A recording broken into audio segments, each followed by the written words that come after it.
observation skills. It's important to be very curious.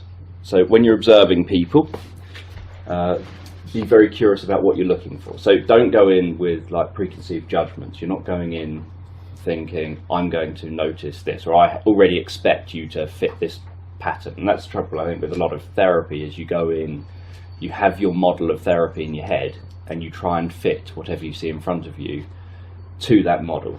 So you go in and you think, I don't know, I'm trying to think of a model.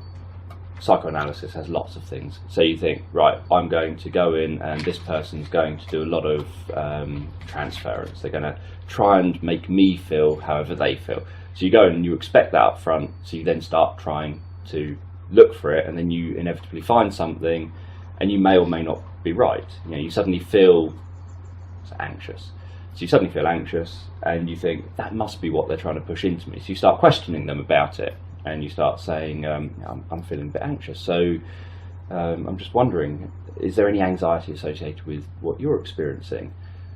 And nearly always, if you've just asked someone, they're bound to find it, because you've just asked them to look for it. And so even if it was only a little bit, well, I hadn't really been aware of it, but now that you mention it, yeah, there is some anxiety there, and suddenly it gives you something to talk about, but you don't know if that's actually the right route to take. You found something that fitted your model, and you've then put your model back on them, instead of observing and thinking, let's just be really curious. I'll observe things. If I see something happen, like patterns, if I see a pattern happen, what I'm going to do is change topic, talk about something completely different, totally random perhaps, and then I'm going to come back to it in 10 minutes time. And when I come back to it, then I will see if you repeat that pattern again, because if it's related to what you think it's related to, the chances are when you replicate it, they will do the same again. A bit like, as an example, say we were sat looking the same, and we're sat talking about something, and then I start talking about your dad, and you start sort of saying, wow, that's really interesting. And I'm not saying that this means that you're suddenly closed, but that could be one of my interpretations. It could be this is just more comfortable while you go inside your head and think.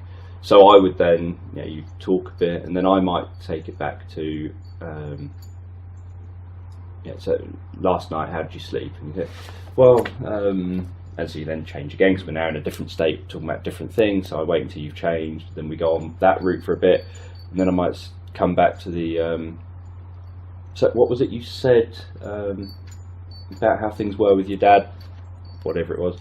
Then you might sort of do that again, or you might not. And if you don't, the chances are actually that has no real relevance. It could have just been a comfort thing, because you had to actually go inside. You don't think about it very often. You suddenly have to go inside and process it a bit more. And because you've had to go in and process, that's what it actually was. It was, we all do our own little thing. When you process things, some people like to stare off because they want to have almost a blank slate, something, there's nothing there, so you can actually get inside your head, because it's a bit like turning a radio down when you're about to park a car or something. Yeah, I keep using these metaphors, but you've seen so many people suddenly turning a radio down when they're either in a strange environment in the car, or they're about to park it, and they think this is going to actually be quite difficult because maybe it's a small space, whatever, or an awkward angle you've got to get round, or like in some car parks where you've got pillars between everything, and you think, it's really narrow and there's a pillar there, and you think, if I don't pay attention, I'm going to hit the pillar. So again, you turn the radio down, but radio and your hands and everything aren't connected. The radio is going into your ears, it's not going into your driving. But the fact is, it's too much distraction. You have too much things to pay attention to. So even in therapy, people will do things like they'll gaze off at a blank wall or something as a way of saying, if I get rid of a bit of what I'm, what's going on for me, I can then focus on other stuff instead that's more important. But if you're curious, you notice those things. If you have a preconceived idea, like after I got ran over, I went for a job interview, and I sat in the interview and held my arm, my bad arm, held it across my lap, because it was chairs like this, and so I didn't know what to do with my arm because it was hurting a lot, and so I wanted it to be comfortable, so I just held it in place like that while I was answering all the questions. And I saw what they wrote as the answer, as their sort of what they were writing about me, and they said they've been trained in NLP, and they said he's obviously closed and was distant and was hiding something from us, because he kept on having his arms crossed across his lap. They never once asked me, they never checked anything out, they knew I'd been ran over, but they never asked anything, never investigated it. They just concluded, off the fact that my arm was across me, that meant that I was closed to them and that I was hiding something, and which obviously isn't helpful. You know, if people do that, and if you do that as a therapist, it means you're jumping down a completely blind alley and you're concluding things that are completely false, and then you're going to base everything you do after that off of that false thing. It's like doing Sudoku, where you're sort of writing the numbers in the thing, and you make one mistake, and then from that point on, everything is based on the fact that, say, a 2 is in the specific box. Everything is based on that, and now the whole thing's wrong, and you can't even figure out where it went wrong, because it's, you know, for a period of time, everything can still fit somehow. It's just that you don't realise you're wrong until you get to the last few numbers, and you suddenly think, I can't figure out how to fit them in, because, so where did I go wrong? And then you have to backtrack and try and find which one was an answer that could potentially have fit, but it was the wrong answer. It was perhaps maybe you were assuming a bit too much or something. It's or just a genuine error. So it's a similar sort of thing, that if you don't just look and be curious, and instead you jump to conclusions too early, you're probably going to make a mistake. There's, which I would have shared, I think, on the discs, there's a solution-focused therapy session that I transcribed, and in it you see how I don't lead the person down any blind alleys. I just am being curious and feeding things back and focusing on things, but I'm not dictating what path he should take. And I'm also not jumping to conclusions about his awkwardness. He's not giving me answers I want, he's not going into any detail, he keeps saying the same sentences over and over again instead of actually going into what I'm asking him to go into.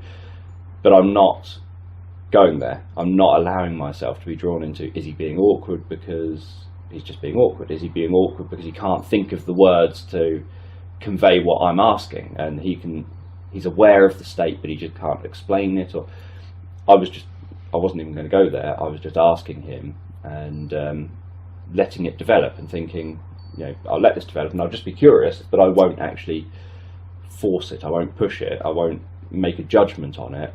I'm just going to observe and see what happens and use my observations. So instead of taking it personally, I pushed a little bit, and then I reached a point of thinking, for whatever reason you can't answer me. That's the only solid thing I know. For whatever reason you can't answer me. I don't know whether that's a bad reason or an indifferent reason. Could be a good reason, but it's unlikely to be a good reason when you're in therapy wanting help. But I thought, for whatever reason, you're not answering my questions. So I reached a point where I had to move on.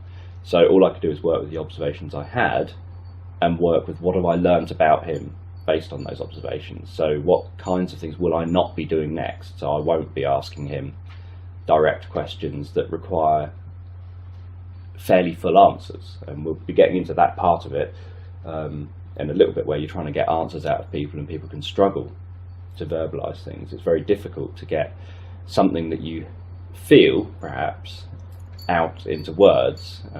Even at the best of times it's hard to do that. So when you're in therapy and you want someone to do that for you, it's very hard to do that. So it's how you can't always get around it, but it's how you increase your chances of getting that information. If you enjoy this, find it helpful, just subscribe below, and please leave a comment and give it a thumbs up.